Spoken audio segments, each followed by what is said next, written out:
दोनों की बात बतलाते हैं। संत के पास, साधु के पास, केवल संत साधु, यहां साधु शब्द का अर्थ समझे सज्जन। सज्जन के पास विद्या आ जाती है तो उस विद्या से वे ज्ञान प्राप्त कर लेते हैं। खल के पास विद्या जाती है तो अभिमान का कारण बन जाता है, अपने आप को दुनिया से पृथक कर लेता है। अभिमान जो करते हैं ना, अभिमान अभिमान वास्तव में अभिमान इसलिए करते मैं सबसे बड़ा हूं, लेकिन वो कट कट करके इतना छोटा बन जाता कि सबसे छोटा वही होता है अभिमान करने वाला। जिसके अंदर अहंकार नहीं, अभिमान नहीं, वो सबसे मिल जाता है और उसका अस्तित्व चारों ओर फैल जाता है और बढ़ जाता है। और अभिमान करने वाला अकेला दुकेला बन जाता है, बिल्कुल अलग कट जाता है, सबसे छोटा बन गया। अहंकार करते हैं कि मैं बहुत बड़ा हूं, लेकिन अहंकार करने का परिणाम निकलता है वो सबसे छोटा बन जाता है, सबसे कट जाता है, बिल्कुल वो छोटा बन जाता है। दूसरों से काट काट के अलग करते हैं। कपड़ा है, उसको फाड़ फाड़ के टुकड़े टुकड़े कर दीजिए और अंत में वो कपड़ा इतना छोटा रह जाएगा, वो किसी काम का नहीं रहेगा। तो संत पुरुष के पास, साधु पुरुष के पास, सज्जन के पास जब विद्या आती है उसका फल क्या होगा? ज्ञानाय, उसे ज्ञान होगा। ज्ञान, विद्या अलग चीज है और ज्ञान अलग चीज यहां पर बतलाया। विद्या का मतलब है शास्त्र का अध्ययन करने से आपको जो विद्या प्राप्त होती है, और ज्ञान का अर्थ होता है उससे जो आपको अनुभव होता है, साक्षात्कार होता है। एक ज्ञान और दूसरा है विज्ञान। ज्ञान का अर्थ है श्रवण करने से आपको जो ज्ञान होगा। विज्ञान उसको बोलते हैं जब मनन निध्यासन करने के बाद साक्षात्कार होता है, उसको बोलते हैं विज्ञान। तो जो आप विद्या प्राप्त करते हैं उससे आपको विज्ञान प्राप्त होना चाहिए, माने साक्षात्कार होना चाहिए। जो सज्जन होते हैं उनके पास विद्या आ जाती है, उससे आत्म साक्षात्कार वे कर लेते हैं। और जो खल पुरुष है उसके पास में विद्या आ जाती है तो उसका अभिमान बढ़ जाता है। साक्षात्कार तो दूर, जो साक्षात्कार थोड़ा बहुत अंदर हो रहा था वो भी बंद हो जाता है उसके लिए तो सामने अंधकार आ जाता है। थोड़ा बहुत जो आत्मज्ञान होता है वो भी समाप्त हो जाता है जब अभिमान बढ़ जाता है, बहुत ज्यादा हो जाता है। इसलिए उपनिषद के अंदर एक मंत्र आया हुआ है, अभिमानम सुरापानाम। अभिमान क्या है? ये तो सुरापान है, सुरापान। अभिमानम सुरापानम, अभिमान तो सुरा जानते हैं ना, सुरा मदिरा। अभिमान कर लिया तो बेहोश हो जाता है, जैसे सुरा पीने से, मद्य पीने से होता है। गौरवम गौरवम मदम, ये जो गौरव है ना, गौरव, लोग बहुत ज्यादा जो मानने लग जाते हैं उसको उपनिषद के मंत्र में बतलाया। रौरव समझ लेना उसको, गौरव क्या है? रौरव। और तीसरी जो और भी आगे बतला दिया, प्रतिष्ठा सुगरी वृष्ठा। ये प्रतिष्ठा जो होती है ना, प्रतिष्ठा, वो सुगरी विष्ठा के बराबर बतला दिया। स्वयं त्यक्त्वा सुखी भवेत्, ये तीनों को अगर कोई छोड़ दे तो वही सुखी होता है। अभिमान को छोड़ दे, गौरव को छोड़ दे, प्रतिष्ठा की लालसा को त्याग दे, तीन को जो छोड़ेगा वही सुखी होगा। अब तीन को रखते रहेंगे। अब उसके लिए संभावित मरणादिरिचते वाली बात आ जाती है। अभिमान पर ठेस पहुंच जाती है तो उसकी बड़ी दुर्दशा होती है। जो गौरवान्वित होकर रहता है हमेशा, लेकिन कभी लाघव भी प्राप्त हो जाए तो उसे सहन नहीं हो सकेगा। ऊपर चढ़ा हुआ है ना, वो गिरने पर उसको बड़ा नुकसान होगा, लेकिन नीचे जो चलता थोड़ा गिर भी जाए तो खास कोई बात नहीं है। पांव फिसल जाए तो कोई अर्जा नहीं, लेकिन छत पर से पांव फिसल गया और नीचे आ गए तो सिरे फूटेगा। इसलिए तीन को छोड़ देना चाहिए। विद्या से अभिमान नहीं होना चाहिए, विद्या से विनय होना चाहिए। विद्या ददाति विनयम। विद्या विवादाय धनम मदाय। दूसरा बतलाया है धन। धन किस लिए होता है? खल के पास धन आ जाता है तो मद होता है, मद। बस वही बात यहां पर भी, मद से मध्य बनता है। मद शब्द से ही मध्य। धन बहुत आ जाता है तो नशा चढ़ जाता है, बहुत ज्यादा नशा होता है। और जो बहुत ज्यादा धनिक होगा ना, वो जब चलता है तो आसमान में देखकर चलेगा, आसमान, पृथ्वी पर नहीं देखता है। कोई आ जाएगा तो उससे बात भी करेगा तो ऊपर देख देख के बात करेगा, क्योंकि दूसरों को बहुत छोटा समझता है इसलिए। हाँ, धर्म मदाय, धन जब पास में आता है तो मद का कारण होता है, मद का। फल पुरुष के पास जाए तब, और सज्जन के पास जाए तो क्या होता है, सज्जन के पास धन आ जाए, ज्ञानाय दानाय, उसे दान करेगा। धन पास में आ जाए तो उसे दान करेगा, क्योंकि उसको मालूम है,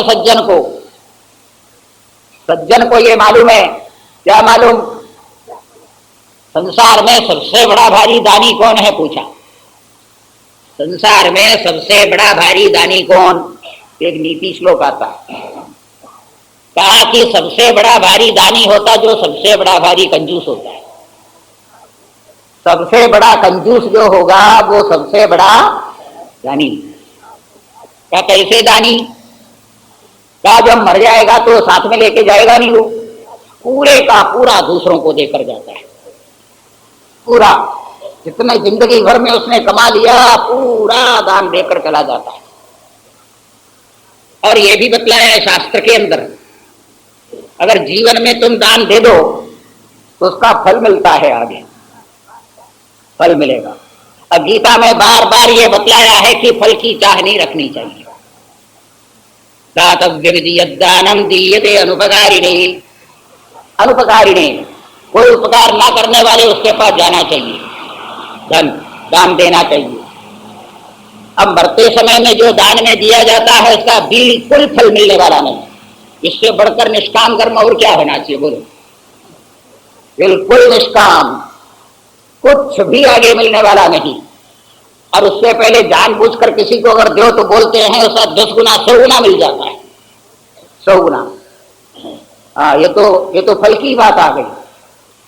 जैसे एक बीज जमीन में डालो, एक बीज, चाहे गेहूं का बीज या केरी का बीज, उसके कितने फल होते हैं। एक केरी को वो जमीन में डाल दिया, और जब केरी का पेड़ तैयार हो जाए, आम का पेड़ अगर तैयार हो जाए, उसके ऊपर 100 क्या 1000 क्या लाखों फल उस पर लग जाते हैं। इसी प्रकार एक का अगर दान दिया जाता है तो उसका फल 100 1000 लाख यहां तक हो जाता है। और ये जो मरते समय में दान देता है उसका फल होगा उसका, बिल्कुल नहीं, एकदम नहीं। इसलिए जो सबसे बड़ा भारी कंजूस होता है सबसे बड़ा भारी दानी होता है। ऐसा दानी ना समझ लेना भला, इसका मतलब है उसने अपने जीवन में जो कुछ कमाया सब व्यर्थ चला गया, निरर्थक चला गया। निष्फल कर्म करने के लिए नहीं बतलाया, कर्म तो सफल ही होना चाहिए, लेकिन उस फल की कामना ना रखो, इतना ही बताया। निष्फल कर्म करना नहीं है, कर्मण्येवाधिकारस्ते मा फलेषु कदाचन जो बतलाया, इसका मतलब यह ना समझना चाहिए कि निष्फल कर्म करेगा। यदि जलताड़नादेर निषिद्धत्वात्, प्रथम न्याय शास्त्र में यही लिखा हुआ है कि निष्फले अगर आपको कर्म करना है तो बैठ करके समुद्र के पास जाइए, वहां बैठकर जल का ताड़न करते रहिए। जल ताड़न जिसको बोलते हैं, नदी के पास में जाकर थपथपाते रहिए। क्या होने वाला था, कुछ नहीं होगा। उसका निषेध किया है, नगुरिया निष्फलन कर्म, निष्फल कर्म करने का निषेध जो करते उसका मतलब होता है, निषेध का अर्थ होता है नरक जनगत्व, उसे पाप होता है। निष्फल कर्म करेंगे तो उससे पाप होता है, पाप, क्योंकि निषिद्ध है। जो निषिद्ध कर्म करते हैं, जैसे कलंज भक्षण आदि निषिद्ध कर्म करते हैं तो उसका दुरादृष्ट होता है, उसका परिणाम नरक होता है। वैसे निष्फल कर्म करेंगे भी तो यही होगा। इसलिए निष्फल कर्म कभी नहीं करना चाहिए, सफल ही कर्म करना चाहिए।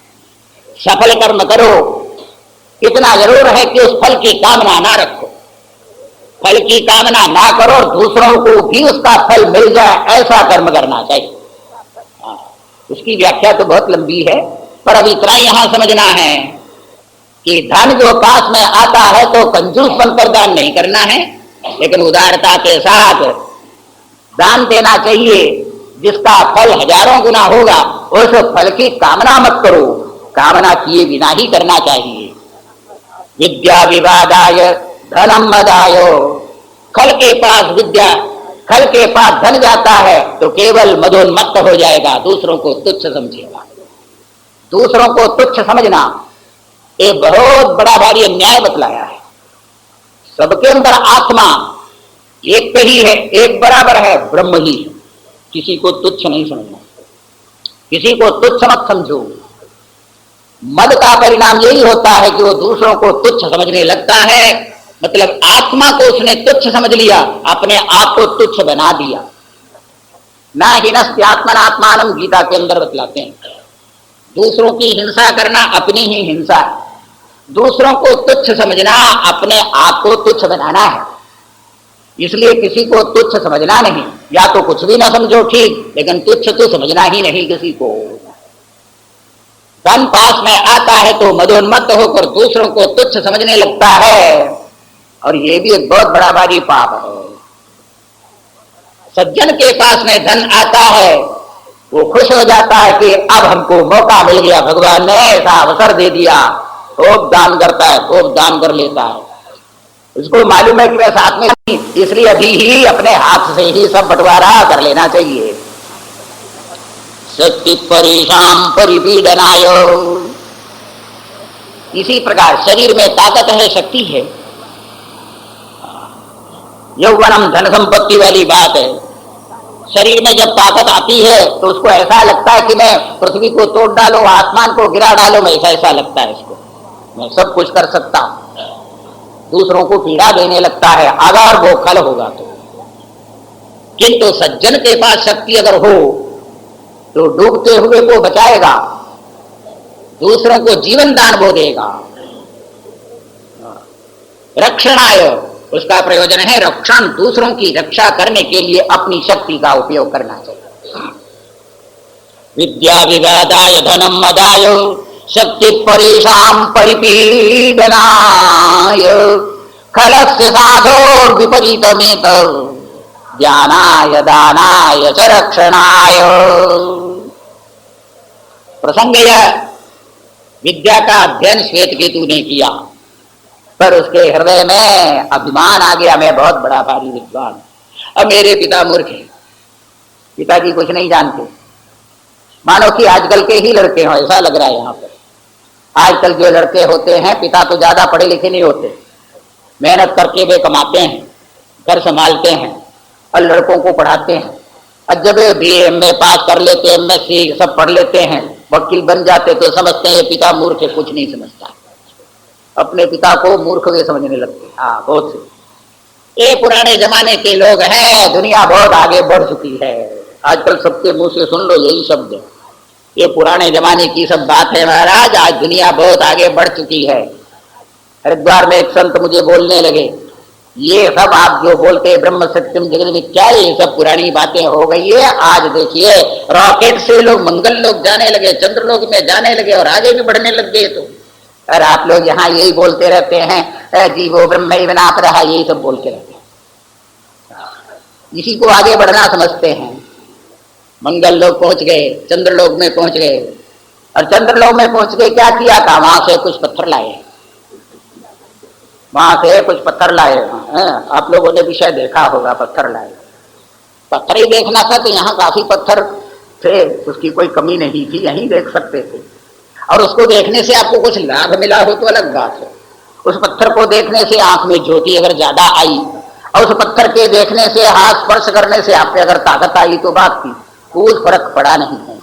हाँ, एक अपूर्व जरूर बताएंगे कि हाँ वहां पर गए, वहां से पत्थर, लोगों ने अपनी बुद्धि का अच्छा व्यायाम किया, ये सब हो सकता है। पर ये समझना कि पहले वाले कुछ नहीं जानते थे, आज बहुत आगे बढ़ गए। कहां तक बढ़ेंगे, आगे बढ़ेंगे, कहां तक बढ़ेंगे? अनंत संसार में आप एक अणु परिमाण भी आगे नहीं बढ़ सकते हैं। संसार अनंत है, बोला ऊपर की ओर आप जाएंगे, इसका कोई अंत मिलने वाला नहीं है। चंद्रलोक पहुंचो, मंगल लोक पहुंचो, यहां से जितना ऊपर जा सकते उतना ही ऊपर, वहां से भी कोई फर्क पड़ने वाला नहीं। अनंत आकाश में कभी आप पार पाने वाले नहीं हैं। ठीक है, ये व्यवहार दृष्टि से जो कुछ आवश्यक है उस आवश्यकता की पूर्ति के लिए कर लो, पर यह ना समझना कि पहले वाले कुछ नहीं समझते थे। पहले वाले भी सब समझते थे। पहले वाले का मतलब क्या, 10 साल पहले, 100 साल पहले, 400 साल पहले, इतना ही समय, वहीं तक इनकी दृष्टि है। 400, 1000 समझ लो, 2000, आज जो है वर्ष चल रहा है ना 1994, बस इतने साल पहले समझते हैं। उससे पहले काल नहीं था क्या, उससे पहले भी काल था, 10,000 वर्ष पहले का भी समय था, लाख साल वर्ष पहले का भी था, करोड़ों अरबों खरबों उससे भी पहले था। अनादि है, कोई आदि नहीं है। उस अनादि काल में कहां तक लोग पहुंचे थे, क्या आप यहीं बैठकर फैसला कर सकते हैं? ग्रंथों में लिखा हुआ है, यहां से बड़े बड़े लोग जाते थे, लोग लोकांतर जाते थे, कहां कहां जाते थे, बहुत जगह विमानों में भी जाते थे, सारी बातें आ जाती है। उन सबको कल्पना मानने की कोई आवश्यकता नहीं है। अनादिकाल से यह चला आ रहा है, प्रगति होती है और उसके बाद में चक्र ने निक्रमेण बतलाया। कालिदास जी बोलते हैं चक्र एक बार ऊपर आ जाता है फिर नीचे आ जाता है। विज्ञान की बहुत प्रगति पहले कर चुके थे और फिर उसके बाद में सब नष्ट हो गया विज्ञान, और फिर ऊपर चले जाएंगे, फिर नष्ट हो जाएंगे चक्र के क्रम से। चक्र की नेमी है, चक्र की नेमी जो है वो नेमी कभी ऊपर जाएगी और वही फिर घूमने पर नीचे आ जाती है, फिर ऊपर जाती है। ये चक्र के समान चल रहा है। इसलिए यह सब बताना अपनी ही अज्ञानता है कि पहले वाले कुछ नहीं जानते थे, आज लोग बहुत जानते हैं। इन सब बातों को छोड़ दे रहे हैं। हाँ, पहले भी यही समझते थे, जैसे श्वेतकेतु ने समझ लिया था अपने पिता को कि उन्होंने कुछ पढ़ा नहीं, अगर पढ़े होते तो हमको क्यों भेजते गुरुकुल में, अपने पास बैठा करके पढ़ाते ना। स्तब्ध ही आयो, स्तब्ध होकर के आके खड़े हो गए, यूं खड़े हो गए। पिताजी ने कोई क्रोध नहीं किया उस समय में। महामना अनुचान मानी, 2 बातें लिखी है। अपने आप को समझने लगा कि मैं बहुत मनन किए हुए हूं। अनुचान मानी, मैंने वेदों का अध्ययन मैंने कर लिया, बहुत ज्ञान प्राप्त कर लिया है। स्तब्ध ही आयो, बिल्कुल स्तब्ध होकर श्वेतकेतु खड़े रहे। पिताजी ने देखा शिष्टाचार तो चाहिए ही, कहीं भी जाओ शिष्टाचार का पालन जरूर करना ही चाहिए। शिष्टाचार क्या, बड़ों के पास में जाओ तो उनको प्रणाम करो। हाँ, अभिवादनशीलस्य नित्यं वृद्धोपसेविनः चत्वारि तस्य वर्धन्ते आयुर्विद्या यशो बलम्। शास्त्रकार बोलते अभिवादनशीलस्य, अभिवादन करने की आदत जिसको हो, शील स्वभाव हो, नम्र होने की आदत हो। नित्यम वृद्धोपसेविनः, वृद्धों की जो सेवा करता हो, उसके लिए बतलाया चत्वारि तस्य वर्धन्ते, उसकी 4 चीजें बढ़ जाती है, 4 गुण उसके अंदर आ जाते हैं। क्या क्या? आयुर्विद्या यशो बलम। अभिवादन करो, वृद्धों की सेवा करो, शिष्टाचार का पालन करो, जो महान पुरुष है उनके पास नम्रता के साथ जाओ तो 4 चीजें बढ़ेगी। क्या क्या? आयु की वृद्धि हो। महापुरुष यदि आपको आशीर्वाद देंगे, उस आशीर्वाद से यदि आप 70 वर्ष जीने वाले हो तो 80 वर्ष तक जी सकेंगे। वो जीना सफल है कि नहीं हो आपके हाथ की बात है। उस 10 साल का उपयोग आप कर सके तो बहुत कुछ हो सकता है। खट्वांगो नाम राजर्षि, श्रीमद् भागवत में कथा है।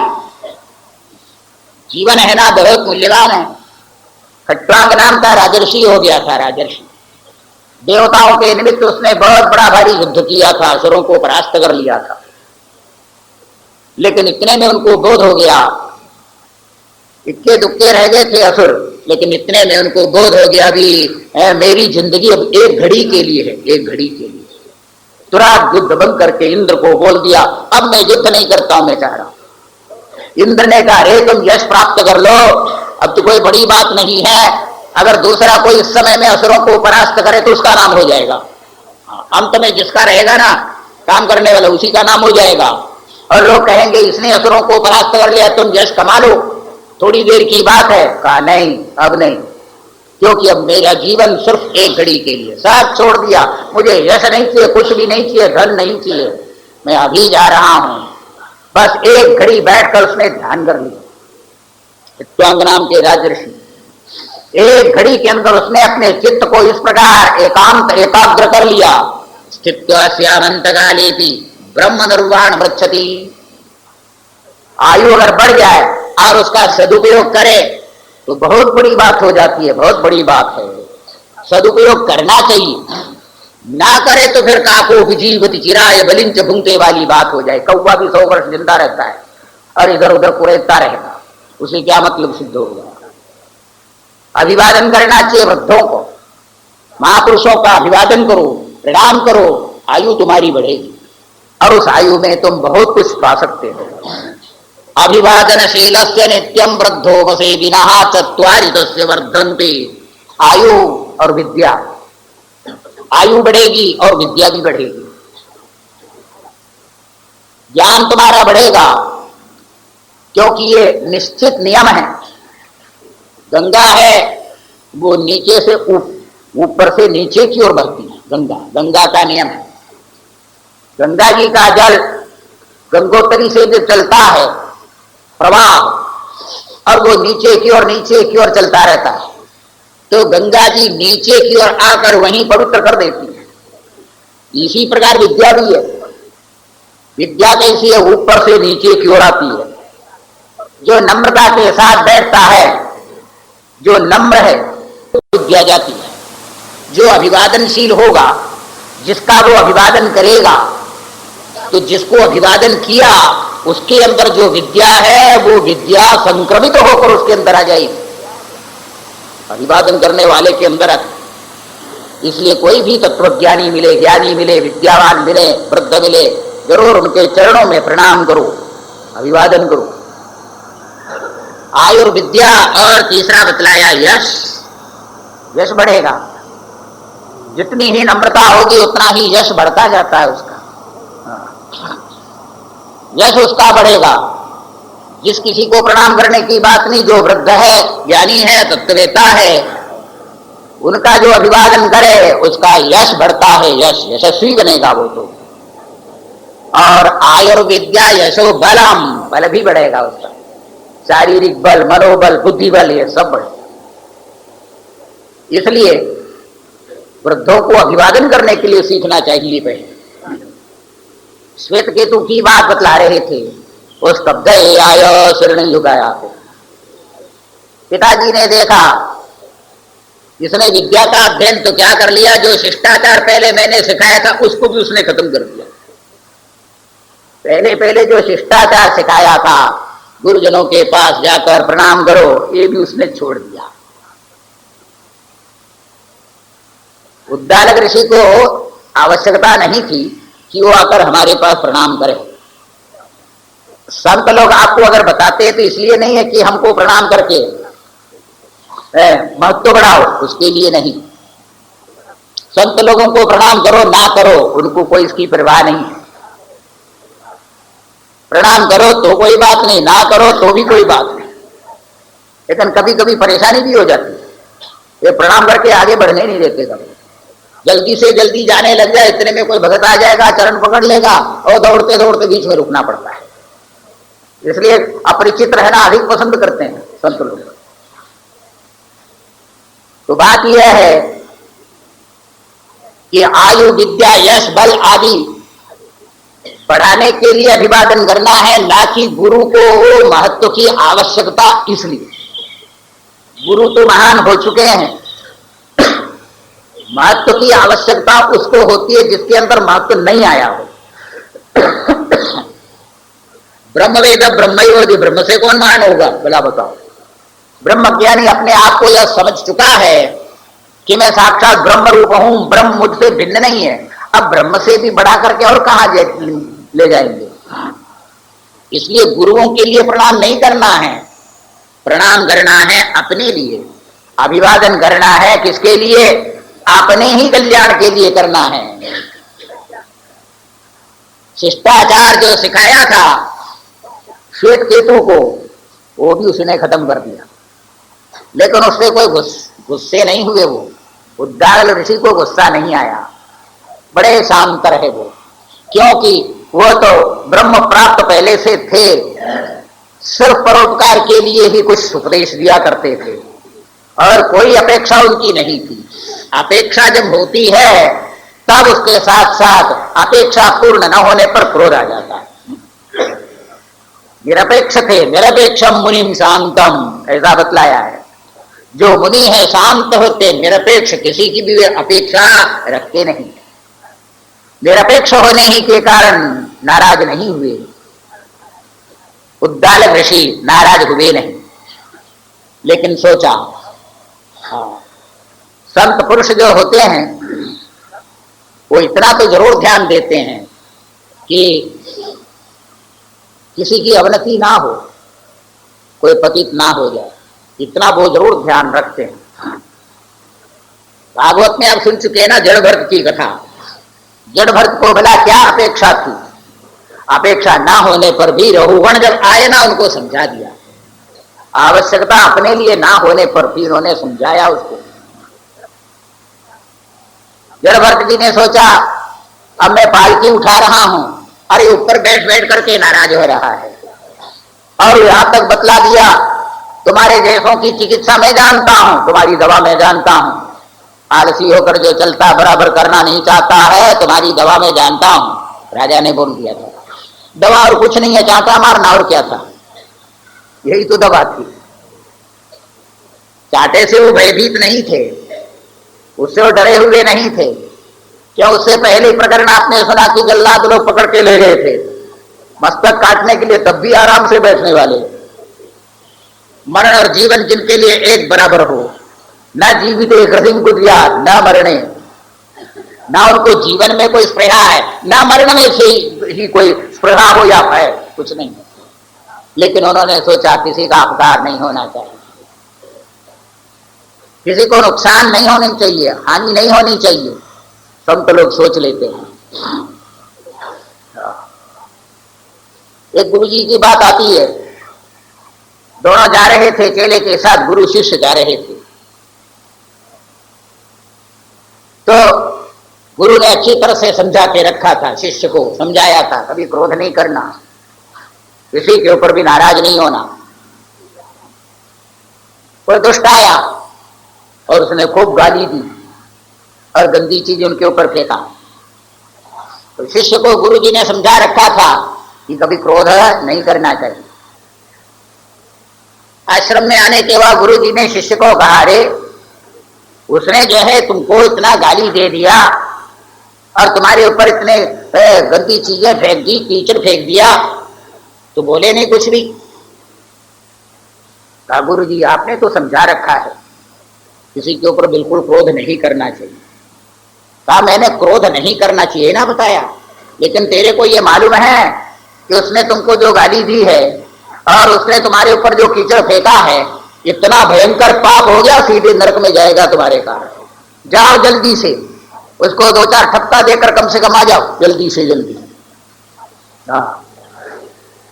अब वहां जाके बोल दिया, अरे तुम बड़ा भारी दुष्ट है, तुमने मेरे ऊपर कीचड़ फेंका, ऐसा तुमने नहीं करना चाहिए था, तुम पापी हो। बस इतना कहकर चले आए। कहने की कोई जरूरत नहीं थी, लेकिन उन्होंने सोचा कि इसका बड़ा भारी अपकार होने वाला है, ऐसा ना हो। इसलिए संत लोग कभी आपको गाली भी दे तो समझना यही इसका कारण है। उनके मन में कोई क्रोध नहीं रहता है, किसी के प्रति ईर्ष्या नहीं, द्वेष नहीं, कुछ नहीं रहता है, लेकिन सोच लेते हैं कि ये जो इस प्रकार कर रहा, गलत काम कर रहा है, अब इसका बड़ा भारी नुकसान हो जाएगा। इसलिए कभी कभी जो है नाराज जैसे दिखने लगेंगे, क्रोध करते हुए जैसे आपको मालूम पड़ेंगे गुरु लोग। यहां पर श्वेत केतु और उद्दालक की बात है। उद्दालक को कोई अपेक्षा नहीं थी, अपेक्षा ना होने पर भी उन्होंने सोचा कि आखिर शरीर का इतना तो इसके साथ में संबंध हुआ कि ये पुत्र है, ये मेरा, ये मैं पिता हूं, इतना तो हो गया है, इसलिए इसका उद्धार ही होना चाहिए। शिष्टाचार का पालन नहीं करते हैं।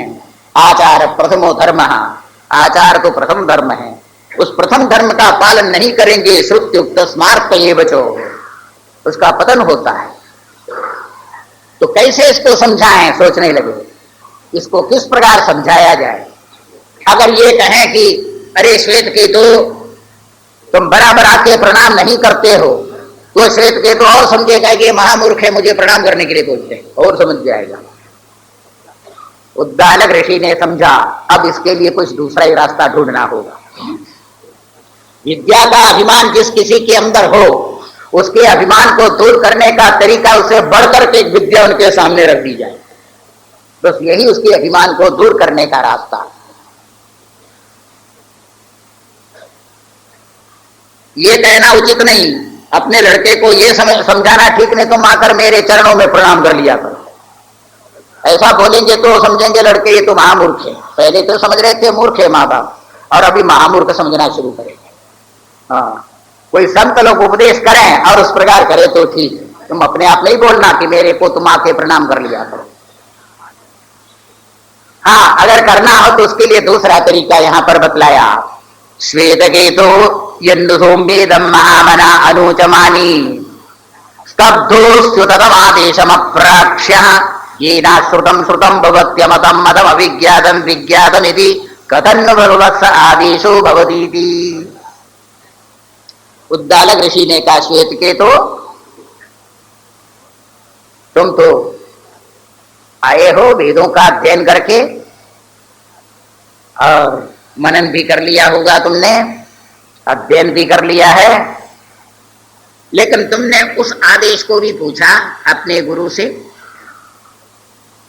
जिससे अश्रुत भी श्रुत हो जाए, अमत भी मत हो जाए, अविज्ञात भी विज्ञात हो जाए। उस तत्व को भी तुमने पूछा क्या? इतना बड़ा भारी दबाव जिससे कि श्वेत केतु का दिमाग ही चकरा जाता है। पहले शब्द है आदेश, उस आदेश को तुमने पूछा क्या? आदेश, आदेश क्या है? उदतम आदेशम अप्राक्ष्य। पहले आदेश का ही अर्थ समझ में नहीं आ रहा था। आदेश किसको बोलते हैं? आदिश्यते केवलम न क्रियते न दृश्यते वेद शब्दैरेव विज्ञायते तस्माद् आदेशः। और आदिशतीत्यादेशः आसमन्ताद् दिशतीत्यादेशः। आदेश किसको बोलते हैं? कबीर पंथियों के वहां जाते हैं ना तो लोग नमो नारायण सब नहीं बोलते हैं, आदेश बोलते हैं। आदेश उसका अर्थ वे समझते हैं कि नहीं समझते हो तो हो जाने, लेकिन आदेश का मतलब यह है, आदेश का मतलब आदिशतीत्यादेश, पूरे जगत को आदेश देने वाला है वह। भयादस्याग्निस्तपति भयात्तपति सूर्यः भयादिन्द्रश्च वायुश्च मृत्युर्धावति पंचमः एतस्यैव प्रशासने गार्गी गार्ग्य सूर्य चंद्रमसो विदृतो तिष्ठतः। उपनिषदों के अंदर बतलाया इसी के शासन में सूर्य और चंद्र दोनों चल रहे हैं, इसी के आदेश में पूरा जगत चल रहा है, इसी के आदेश में नदियां बह रही हैं, इसी के आदेश में वायु चल रहा है, इसी के आदेश से अग्नि जल रही है। पूरे का पूरा जगत जिसके आदेश में चल रहा हो उसी को आदेश स्वरूप ही बतला कर कह दिया आदेश। सबको आदेश देने वाला, सबके ऊपर अनुशासन करने वाला, उसको बोलते हैं प्रशासन करने वाला, उसको बोलते हैं आदेश। आदेश का अर्थ है ब्रह्म। उस ब्रह्म के भय से ही पूरा जगत ये चल रहा, उसी के आदेश का पालन सब देवता कर रहे हैं, दिक्पाल कर रहे हैं, और जितने भी देवी देवता सब उसी के आदेश में। तस्मिन् नपो मातरि स्वाददाति, उपनिषद के अंदर यही बतलाया है। उस परमात्मा के आदेश में रहकर ही ये सब के सब लोकपाल आदि यहां तक कि हिरण्यगर्भ पर्यंत सब अपने कर्तव्य में जुटे हुए, उसको बोलते हैं आदेश। आदेश का दूसरा अर्थ होता आदिशति ददाति, सबको जो देने वाला है, अस्तित्व देने वाला है, सब कुछ देने वाला। यहां किम दिशति ये नहीं बतलाया, दिशति दिशति ददाति। मंगलम दिशतु में सरस्वती इस प्रकार बोलते हैं, दिशति का अर्थ है ददाति, सब कुछ देने वाला। आपके अंदर ज्ञान है, उस ज्ञान को किसने दिया? परमात्मा ने दिया। आपके अंदर अस्तित्व है, अस्तित्व आपको कहां से मिल गया? परमात्मा से मिल गया। आपको जो भी खुशियां होती है तो खुशियां किसने दी आपको? उस परमात्मा ने दिया। परमात्मा की सत्ता से आप सत्तावान बने, परमात्मा के ज्ञान से आप प्रकाश वाले बने, परमात्मा के आनंद से ही आप सुखी हुए। सब कुछ देने वाला, ये अन्न को किसने दिया? वस्त्र किसने दिया? बारिश किसने किया? सूर्य ने प्रकाश आपको दिया, किसके आदेश में रहकर? क्या नहीं दिया उस परमात्मा ने? परमात्मा ने सब कुछ दे दिया, इसलिए उसका नाम है आदेश। सब कुछ जो देने वाला है उसको बोलते हैं आदेश। और तीसरा अर्थ बतलाया आदिश्यमानत्वात् केवलम, उपदेश केवल जिसका होता उसको बोलते हैं आदेश। उपदेश के द्वारा ही उस ब्रह्म का ज्ञान आप पा सकते हैं, दूसरा उसके लिए कोई उपदेश नहीं, उपाय नहीं है। ब्रह्म को आप आंखों से देखना चाहें हो नहीं सकता है। यत् चक्षुषा न पश्यति येन चक्षुर्मुंषि पश्यति तदेव ब्रह्मत्वं विद्धि नेदं यदिदमुपासते यन्मनसा न मनुते येनाहुर्मनोमतं तदेव ब्रह्मत्वं विद्धि नेदं यदिदमुपासते। मंत्रों के अंदर बतलाया उस ब्रह्म का ज्ञान अगर आप प्राप्त करना चाहें, परमात्मा का ज्ञान, अपनी कल्पना से होगा नहीं, ये सब इधर उधर देखने से नहीं होगा, आंखों से नहीं, कानों से नहीं, नाक से नहीं, किसी इंद्रिय से नहीं, केवल संत पुरुषों के उपदेश के द्वारा ही ब्रह्म को प्राप्त कर सकते हैं। इसलिए नाम है आदेश। आदिश्यते केवल उपदिश्यते, उपदेशादेव ज्ञानम प्राप्यते, प्राप्त ज्ञान सेव। जिसने ज्ञान को प्राप्त कर लिया उसी ने ब्रह्म को प्राप्त किया। ज्ञान ही तो प्राप्त करना है। ब्रह्म की प्राप्ति क्या? ब्रह्म को जानना, यही ब्रह्म की प्राप्ति है। इसलिए वो आदेश बतलाया, आदेश की प्रतीक्षा कीजिए, आदेश का अनुसरण कीजिए, आदेश का श्रवण कीजिए। इसलिए उस ब्रह्म का नाम आदेश हो गया। उदतम आदेश अप्राक्ष्य ये नाश्रुतम श्रुतम भवति। उस ब्रह्म को यदि आपने जान लिया तो अश्रुत भी श्रुत हो जाएगा। जो आपने नहीं सुना बस वो आपके सुनने में आ जाएगा। अमतम मतम भवति, जिसका आपने मनन नहीं किया वो भी आपके मनन में आ जाएगा। अविज्ञातम विज्ञातम भवति, जिसको आपने जाना नहीं वो भी आप जानने लग जाएंगे। अविज्ञात भी विज्ञात हो जाएगा। बड़ी विलक्षण बात श्वेत केतु ने जब सुना, ये बड़ी विलक्षण बात बताई। ऐसी किसी चीज को आज तक हमने ना सुना ना समझा कहीं पर भी। श्वेत केतु के मन में जो अभिमान था वही खत्म हो गया। मैं कुछ भी नहीं जानता हूं, इसका मतलब हो गया। और वो आदेश ऐसा है जिसको समझने से सबका ज्ञान हो जाता है, सबका मनन, सबका विज्ञान हो जाता है। ऐसी चीज को मैंने जब नहीं समझा तो मैंने कुछ भी नहीं जाना, उसका अर्थ हो गया। और मेरे पिताजी सब कुछ जानते हैं। देखो, अभिमान को दूर करने का तरीका निकाला। क्रोध करने से कोई अभिमान निकलेगा नहीं। क्रोध करके किसी को नम्र बना नहीं सकते। नम्र बनाने का तरीका एक अनूठा ही मार्ग इन्होंने ले लिया। तब उस समय में इतने नम्र बन गए और एकाएक पूछने लगे कथन्नु भगवान सा आदेशो भवती।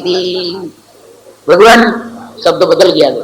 भगवान वो आदेश कैसा होता है मुझे जरा बताइए। जिस आदेश के जानने सब कुछ जान लिया जाता है, सब कुछ प्राप्त कर लिया जाता है, वो आदेश कैसा है? आप मुझे पहले उसका प्रकार बतलाने की कृपा करेंगे। वो आदेश कैसा होगा, किस प्रकार होगा, ये मैं जरूर पहले सुनूं और उसके बाद में आदेश के बारे में मैं सुनूंगा। उसका प्रकार पहले बताइए और उसके बाद में हम ज्ञान प्राप्त करेंगे आपसे। जिज्ञासा पैदा होगी उसी समय। अभिमान निकल गया, जिज्ञासा पैदा हो गई। अभिमान जिसके अंदर होता है वो जिज्ञासु नहीं बनेगा। जिज्ञासु तो वही बनेगा जिसमें से अभिमान निकल चुका हो। अभिमान निकल गया और इधर जिज्ञासु बन गया। तो छांदोग्य उपनिषद में यहां प्रथम यही बतलाया कि अपने अभिमान को निकालो। मैं बहुत कुछ जानता हूं, कुछ नहीं जानते सचमुच में।